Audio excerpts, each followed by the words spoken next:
Musical Monday, Musical Monday. Where there's Hollywood divas, There's Hollywood secrets. Musical Monday.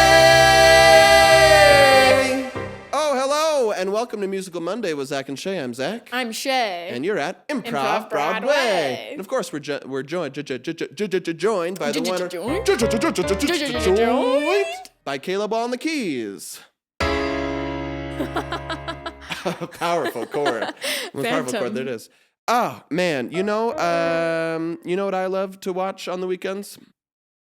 Tell me. Movies. Not your kids tear each other apart? Only every other weekend. Kids pick each other's boogers? Ooh. No, that's not what I like. And you know who makes a lot of movies? Hollywood. And you know what Hollywood has a lot of? Asking so many questions. A lot of set pieces? That's right. And this was a musical you picked out for this week. And talking about set pieces, I'm so glad that you set this piece into my life because I enjoyed watching it, reviewing it, and singing it eventually. Well, thank you, Zach. You're welcome, This Shay. musical is called Underneath the Hollywood. And it was written by an old Hollywood star. You might know him as Scary Grant. Scary Grant. He wasn't called that until after his life because it was sort of a retrospective nickname. He didn't like to be called Scary Grant. He was like, I'm like Happy Grant. And behind closed doors, like, that's Scary Grant. That's right. And he kind of unleashed a lot of Hollywood secrets of the day. Yes, he was the, just like in the Game of Thrones, there's a guy named like Littlefinger or Varys where they kept all of the gossip and secrets for power, and that's what he did. He would accumulate all of Hollywood's secrets and use them against them for favors, for power. He was a master manipulator. That's right. So in one of these songs, we see Hollywood sweetheart. Her name was Sybil Forecast. Okay. Hollywood sweetheart. Okay. And she has accidentally murdered someone. A classic Hollywood secret. And which requires a classic Hollywood cover-up. Yes. Lots of it's almost like it's a rite of passage in Hollywood. You go out, you have your first audition, you have your first big break, and your first accidental murder. And that happens much later after your first audition. Yes, hopefully. But for Sybil, it all happened on the same day. As she First audition, first Big big break, and first accidental murder. Because what happened was she was in the audition and she got so into it, she accidentally murdered her scene partner. And it was so convincing she booked the role. But as the director left, she realized, uh-oh, I killed the boy and had to cover it up. And that's where Scary Grant. No, he just wrote this song. Writes about what happens next. Yes. She sings about all the things she has to lose in this song. My Big Break. Oh my, I might have taken this scene a little bit too far. I didn't know that stage strangling was any different than real life strangling. Oh me, oh my, Sybil Forecast has too much to lose. I'm just a little country girl that's come to the city. I'm petite and nice and oh, you know, I'm oh so pretty. But I didn't know that things would progress further. I didn't know that I accidentally would have murdered. Oh, I cannot have this found out. Oh, if I do, I'm gonna go to jail and this girls are gonna pout. So I need someone to, help me out. Cause I need to get out of here. Cause I've got too many doubts. I've got way much to lose. So I've got my career in front of my eyes. Oh, this murder came at such a surprise. So I'll call in a favor from a Hollywood producer. And and I might have to put on my charm and seduce her. Hey, Miss Hollywood girl, why don't you help me out and bury this old girl? That's right, it's a girl I was doing the scene with when I strung them by the neck. So won't you please help me out and help me avoid Hollywood heck? Oh, please, please, please, please, please.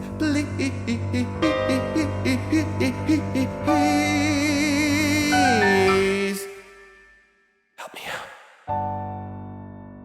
Ugh, man. Woo! Just for the girls back home, give me a quick recap of what happened in that song.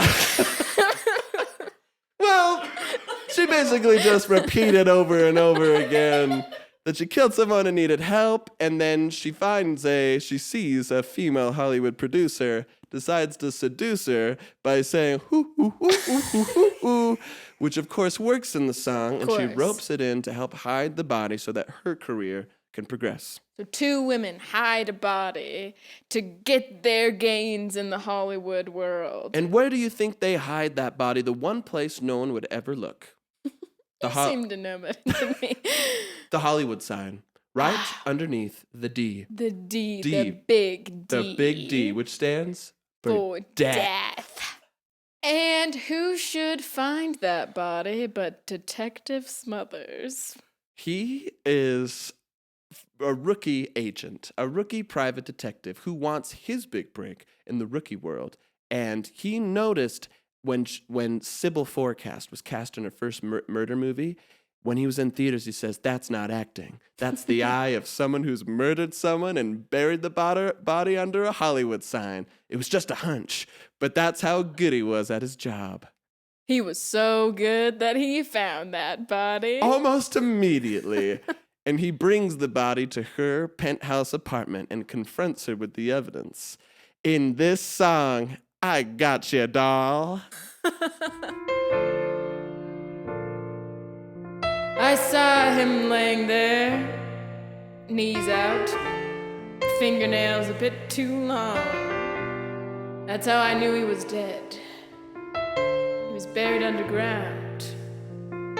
I thought live people don't hang out there very much, especially not when their eyeballs are sagging out of their head. So you've got two options, Little Miss Hollywood star.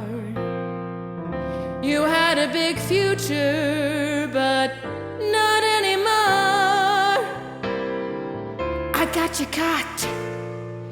You're sitting there red-handed, but if I turn you in, then you'll be locked up and branded as the murderer girl. Your future was lost. Is that what you want, Sybil Forecast? You and I both have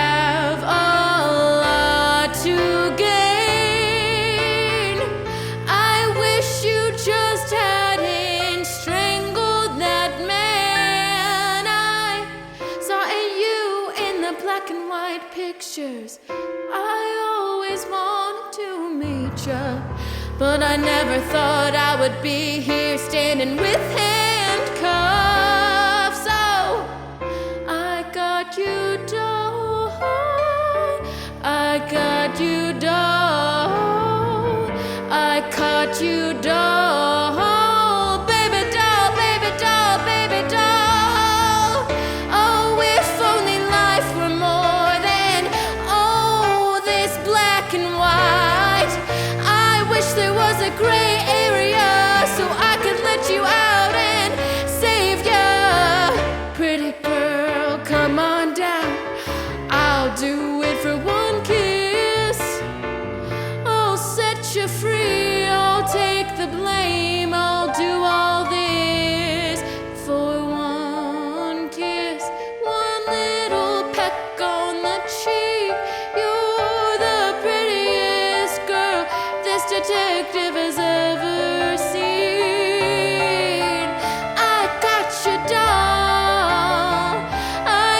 got your doll, oh baby doll, oh baby doll.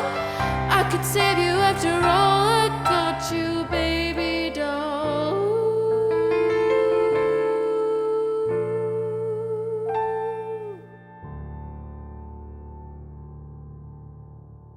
What a twist. He went through all that work to uncover it, and then he gave it all up for a kiss. For a kiss. This is the 1940s. It's the 40s, when it was okay to say, hey, I will not charge you for a crime if you do me this romantic favor. That's right. And he took the blame. He did. He took the fall. He went to jail. For 20 years. 20 long years, and he grew more handsome by the day. He was only 17 when he was sent to jail. That's right. And you know, they meet up later on, his first day out. And her out last... of the clacker. What's that called? Cranker? The clank. Clickety-clack. The clank. The clank. And her last day on set for her last movie, and she's retiring. She's retiring. She's made so much money. And he was the only man that ever asked her for a kiss in exchange for... Covering up a murder. Covering up a murder. I gotta say... Well, I don't have anything to say. Sometimes words just don't describe this specific kind of love. You just have to sort of see it to believe it. As she picks him up from the clank and drives her back to her penthouse, they have this song as they recollect the last 20 years and wonder if it was all worth it. In this song,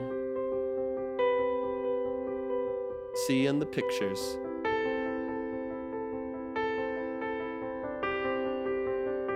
I thought about you every day when I was in jail. I thought about you. There didn't go a day by that I didn't picture your face. I thought about you. And once a week when we could watch a picture, I requested you so I could watch it on the screen. If I could do it again, I'd do it in a heartbeat, because I still think you're the prettiest face. The characters switch roles in this. That's right, I'm the detective, and I just got out of jail.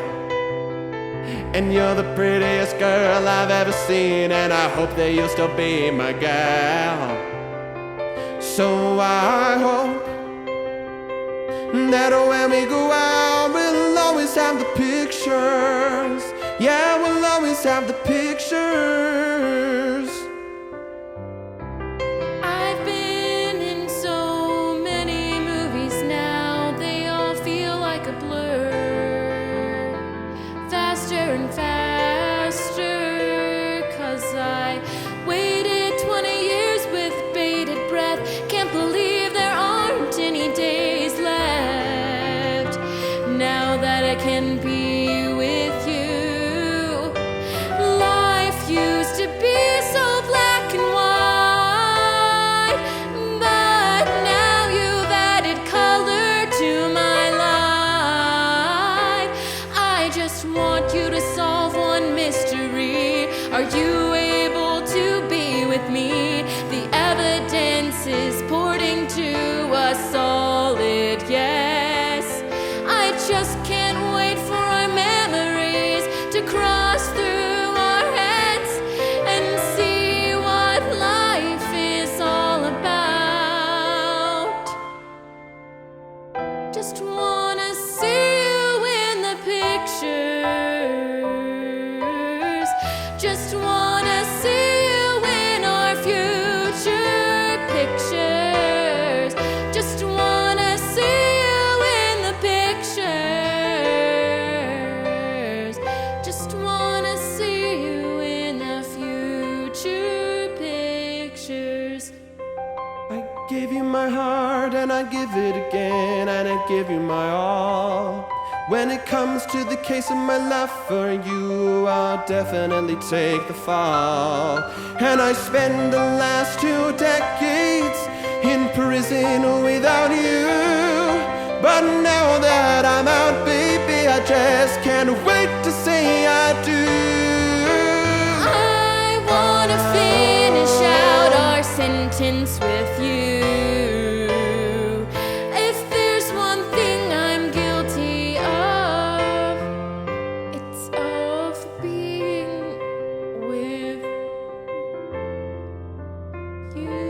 and also murder. But we won't speak of that any further. Where life is like a movie as long as we are in it. And I wanna spend every hour and second with you every minute. I wanna see you in our picture. I wanna see you in our pictures. And it's starring you, and it's starring me, and it's starring us together that we. I wanna see you in our pictures. A movie of our love. I wanna be in your pictures. Please be in my picture.